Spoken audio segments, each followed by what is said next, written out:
When it comes to the news cycle out of South Asia, Bangladesh is often overshadowed by its larger nuclear-armed neighbors, India and Pakistan. But as the country deals with an unprecedented influx of about 1 million Rohingya refugees from Myanmar, Bangladesh's presence on the world stage has taken on a new urgency as it shoulders these important diplomatic and humanitarian tests. Hi, I'm Judah, this is Now This World, and we wanted to know just how powerful is the People's Republic of Bangladesh? Bangladesh is over 57,000 square miles in size, making it just the 95th largest country by area, or just slightly larger than the American states of New Jersey and Pennsylvania combined. The country is home to a population of about 159 million people, making it the 8th most populous country on Earth. Bangladesh had a GDP per capita of only $1,358 in 2016, according to the World Bank. But the nation has seen a few years of economic growth. In 2017, it grew by 7.2%, according to the Asian Development Bank. Additionally, a recent report by the World Bank says that the country has experienced an impressive decline in poverty, especially in rural areas. But despite its improving economic performance over the last few years, Bangladesh has experienced its share of political woes.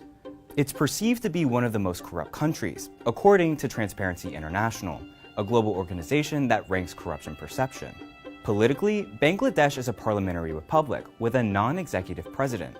Its legislator, the Jatiya Sangsad, has 300 directly elected members who serve 5-year terms, and 50 seats are reserved specifically for women. While the country's laws enshrine secularism, its courts have maintained that Islam is Bangladesh's state religion. About 89% of all Bangladeshis practice the Islamic faith.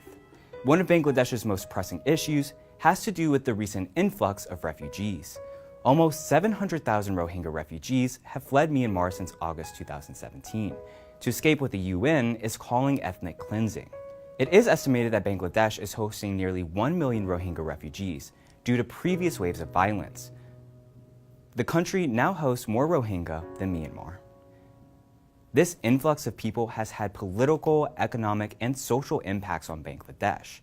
But Bangladeshi Prime Minister Sheikh Hasina says her nation is willing to do what it takes to care for the refugees. Yes, Bangladesh is not a rich country, it is true. We have 160 million people in a small, geographical land. But if we can feed 160 million people, another 500 or 700,000 people, we can do it. We can share our food. We are ready to do it. And our people are already doing it.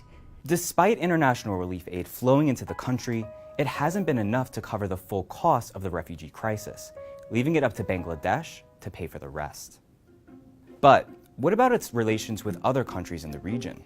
When it comes to its largest neighbor that surrounds most of the nation, India, relations seem to be improving. Some say that this could be an effect of the Indian government's recent policy to focus on China's growing influence in the region. This competition between China and India has benefited Bangladesh in some ways, including its stock exchange. But relations with Pakistan, another regional power, aren't as friendly. Bangladesh, which was formerly known as East Pakistan, gained independence from Pakistan in 1971 after a brutal war. While a rocky agreement has held the peace between the two countries, relations have been tense to say the least. With two massive nuclear-armed countries in its immediate vicinity, Bangladesh has also recently begun a drive to modernize and bulk up its military capabilities. Under the Planned Forces Goal 2030, Bangladesh has already purchased a number of helicopters, unmanned aircrafts, and anti-missile aircrafts. Its ultimate goal? To have an army, navy, and air force capable of conducting warfare by the year 2030. According to global military ranking site Global Firepower, Bangladesh's military strength currently ranks 57th out of 133 countries around the world. Bangladesh has a variety of political and social challenges to overcome, whose solutions may very well help determine how much more powerful the country could become in the next few years. As they continue to grow economically, pull its people out of poverty, and bolster its military and international standing, it just might position itself as a third player in South Asia's largely two-country show. But we'll just have to wait and see.